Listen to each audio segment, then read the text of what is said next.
Baik, selanjutnya saya akan menjelaskan tentang sifat-sifat dari bahan yang dilalui arus listrik. Yang pertama adalah bahan dielektrik. Dielektrik adalah suatu bahan yang memiliki daya hantar arus yang sangat kecil atau bahkan hampir tidak ada. Sehingga apabila diberikan medan potensial ataupun muatan listrik, tidak akan menghasilkan pergerakan muatan dalam bahan dielektrik itu.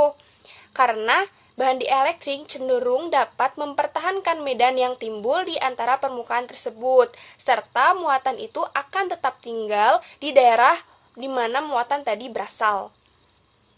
Tidak seperti konduktor, pada bahan dielektrik tidak terdapat elektron-elektron konduksi yang bebas bergerak di seluruh bahan.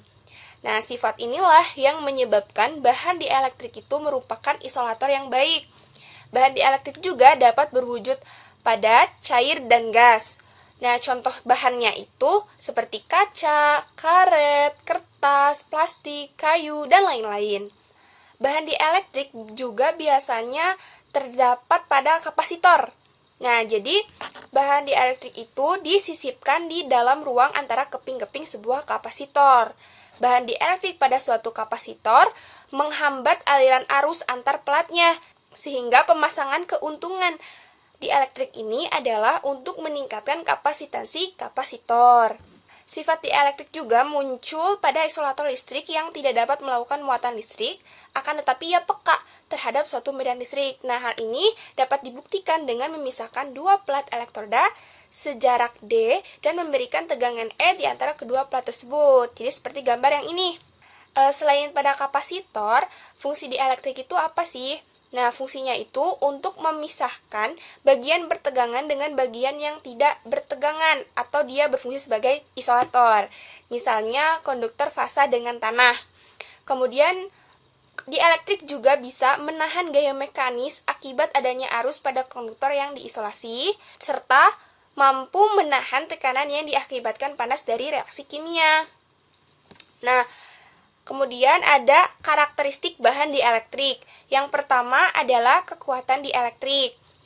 Semua bahan dielektrik memiliki tingkat ketahanan yang disebut dengan kekuatan dielektrik, yang diartikan sebagai tekanan listrik tertinggi yang dapat ditahan oleh dielektrik tersebut tanpa merubah sifatnya menjadi konduktif.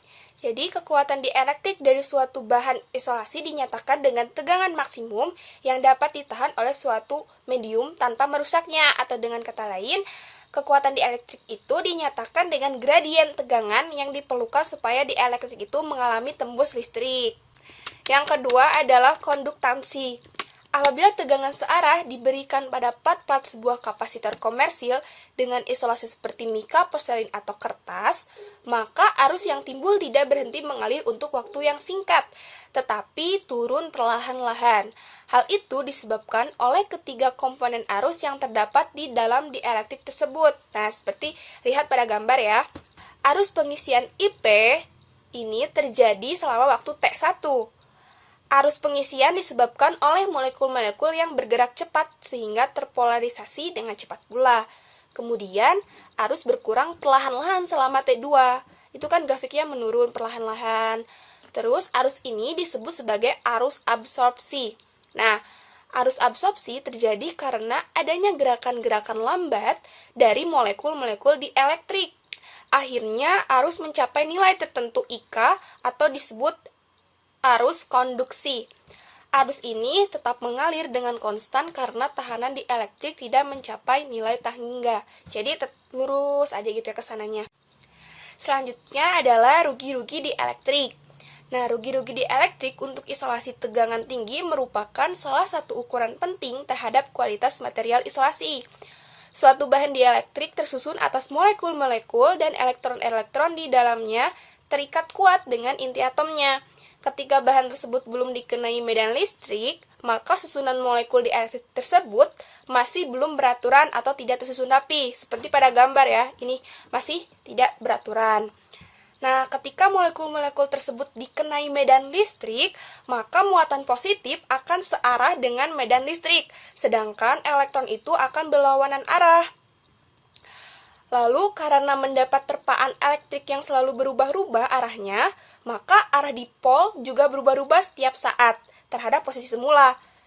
Nah, seperti pada gambar ini, nah, perubahan arah molekul akan menimbulkan gesekan antar molekul. Perubahan arah molekul akan menimbulkan gesekan antar molekul. Nah, karena medan listrik yang berubah setiap saat tersebut, gesekan antar molekul juga terjadi berulang-ulang. Gesekan ini akan menimbulkan panas yang disebut dengan rugi-rugi di elektrik.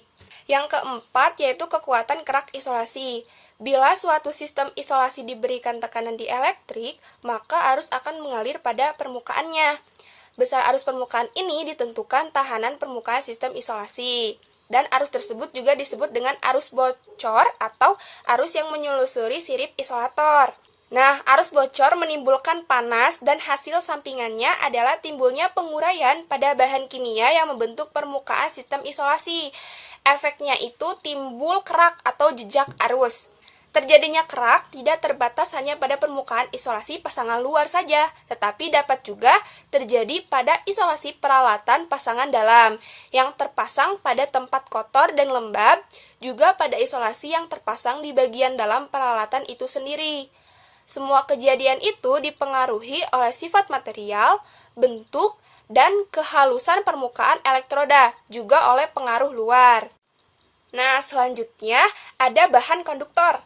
Konduktor adalah zat yang dapat menghantarkan arus listrik dengan baik. Konduktor dapat berupa zat padat, cair, gas sterion, dielektrikitas sempurna, dan bahkan ruang hampa udara di sekitar katoda yang memancarkan ion akibat panas.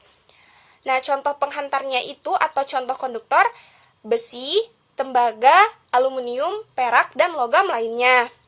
Nah, syarat untuk dikatakan sebagai bahan konduktor itu ada 3. Yang pertama, konduktivitasnya cukup baik, kemudian koefisien muai panjangnya kecil, dan modulus kenyalnya atau modulus elastisitasnya cukup besar. Kemudian ada sifat dari bahan konduktor. Yang pertama adalah daya hantar listrik. Daya hantar listrik adalah kemampuan dari konduktor tersebut dalam menghantarkan arus listrik yang melewatinya. Arus yang mengalir dalam suatu penghantar selalu mengalami hambatan dari penghantar itu sendiri. Besar hambatan tersebut tergantung dari bahannya. Yang kedua, ada koefisien suhu tahanan. Koefisien suhu tahanan adalah kestabilan dari konduktor dalam keadaan suhu yang berubah. Perubahan suhu akan mengakibatkan perubahan volume dan otomatis akan mempengaruhi hambat jenis konduktor tersebut. Yang ketiga, daya hantar panas. Daya hantar panas menunjukkan jumlah panas yang melalui lapisan bahan tiap satuan waktu, diperhitungkan dalam satuan kilokalori per jam derajat Celcius. Terutama diperhitungkan dalam pemakaian mesin listrik beserta perlengkapannya. Pada umumnya, logam mempunyai daya hantar panas yang tinggi. Yang keempat, ada kekuatan tegangan tarik. Kekuatan tegangan tarik merupakan batas kemampuan dari suatu konduktor pada saat konduktor tersebut ditarik. Nah, untuk apa sih dapat mengetahui kekuatan tegangan tarik tersebut? Nah, sifat tersebut sangat penting, terutama untuk hantaran di atas tanah, karena kita perlu tahu dulu tegangan tarik sebelum kita pakai untuk keperluan seperti pada pendistribusian tegangan tinggi. Nah, bahan selanjutnya adalah bahan semikonduktor. Bahan semikonduktor adalah bahan yang daya hantar listriknya antara konduktor dan isolator. Dan bahan ini juga merupakan salah satu bahan yang memiliki celah energi terkecil. Sifat tersebut dipengaruhi oleh susunan pita konduksi dan pita valensi bahan. Bahan-bahan yang mempunyai sifat semikonduktor umumnya memiliki energi gap lebih kecil dari 6 elektron volt. Bahan semikonduktor dapat berupa bahan murni ataupun bahan paduan. Maksudnya bahan murni itu seperti Si saja. Kalau bahan paduan itu adalah campuran. Nah, berikut ada tabel dari bahan semikonduktor dan nilai gapnya. Ini bisa dilihat. Nah, ditinjau dari jenis pembawa muatan yang menghantarkan listrik di dalamnya, bahan semikonduktor ini dibedakan menjadi 2 jenis. Yang pertama adalah semikonduktor intrinsik dan yang kedua semikonduktor ekstrinsik. Nah, semikonduktor intrinsik merupakan bahan semikonduktor yang tidak mengandung atom-atom tak murnian, sehingga hantaran listrik yang terjadi pada bahan tersebut adalah elektron dan lubang atau whole. Nah, jadi maksudnya atom-atom itu terdiri atom yang murni, yang misalnya seperti di dalam gambar itu adalah Si saja ya. Ini adalah elektron bebasnya yang hitam, terus ini adalah hole atau lubang itu yang warna putih yang ini. Nah, sedangkan pada bahan semikonduktor ekstrinsik, karena mengandung atom-atom pengotor yang dicampur tadi, maka pembawa muatan didominasi oleh elektron saja atau lubang saja. Nah, contohnya seperti ini.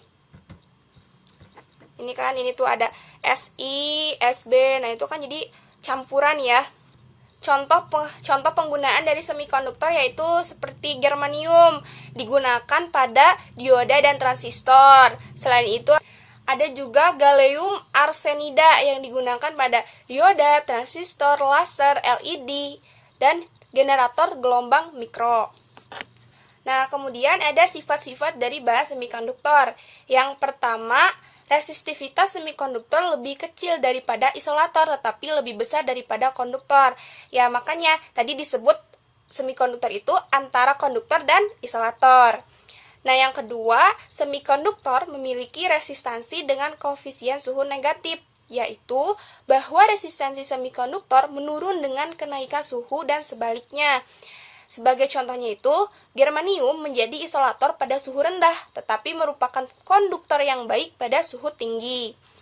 Yang ketiga, ketika ketakmurnian metalik yang tepat ditambahkan ke dalam semikonduktor, maka sifat-sifat konduksi arusnya berubah cukup besar. Inilah sifat yang paling khas dan penting. Nah, dan ketakmurnian metalik itu contohnya seperti arsenik, gallium, dan sebagainya.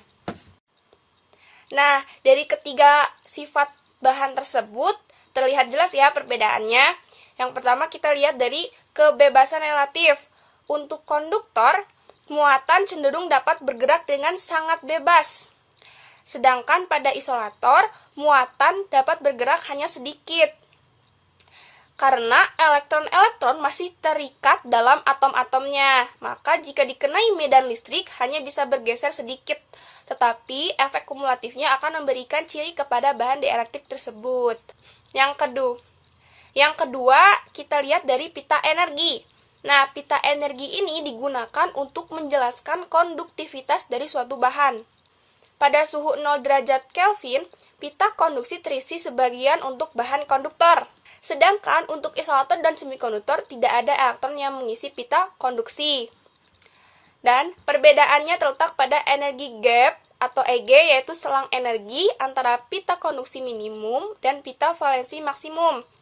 Nah, pada bahan semikonduktor, EG itu 1 elektron volt sebanding dengan 1 elektron volt, sedang pada isolator sebanding dengan 6 elektron volt. Nah, yang ini kan konduktor tuh, struktur pita energi isolator, pita larangan yang besar ini memisahkan pita valensi yang terisi dengan pita konduksi yang kosong. Untuk B, yang isolator ini, pita konduksi terisi sebagian. Jika ada medan listrik keluar, elektron akan memperoleh tambahan energi, sehingga berpindah yang berakibat timbul arus listrik. Dan yang ketiga ini adalah semikonduktor. Nah, dan yang terakhir adalah dilihat dari elektron valensi. Nah, kita tahu ya kalau elektron-elektron mengelilingi tersebar dalam berbagai lintasan, mengikuti pola 2, 8, 18, hingga 2N2. Nah, di mana N adalah nomor lintasan. Bilangan-bilangan tersebut merupakan jumlah elektron paling banyak yang ada dapat berada dalam orbit ke N. Nah, pada konduktor itu memiliki 1 elektron valensi. Nah, jadi ini pada gambar contohnya ya, dari gambar tembaga. Nih kan, ini di luarnya hanya ada 1. Kemudian, jika pada semikonduktor, elektron valensinya itu ada 4. Jika isolator, dia mempunyai 8 elektron valensi. Ini contohnya. Nah, oleh karena itu, banyaknya lintasan dalam elektron valensi merupakan petunjuk konduktivitas listrik. Sekian presentasi dari kelompok kami. Mohon maaf bila masih banyak kekurangan. Terima kasih. Wassalamualaikum warahmatullahi wabarakatuh.